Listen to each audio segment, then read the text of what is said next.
how to unlink Scopely account. Hey guys, in this video, I am going to show you how you can unlink Scopely account. So make sure to watch this video till the end and let's get started. So in order to unlink Scopely account, you have to follow these steps. So for Xbox players that want to unlink their Scopely account ID after having set one up already, then they will be required to contact their customer support. They can do this via web chat or in-app chat.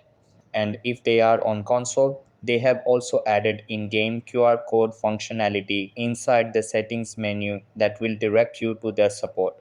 And if you are on PlayStation, Stumble Guys account deletion is not possible.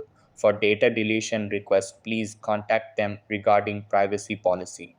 Once a Stumble account or Scopely ID is linked to your PlayStation ID, that account cannot be unlinked. The only alternative is to use the PS ID account that you linked the Stumble account with, or you will need to create a brand new PS ID to be able to link your Stumble account.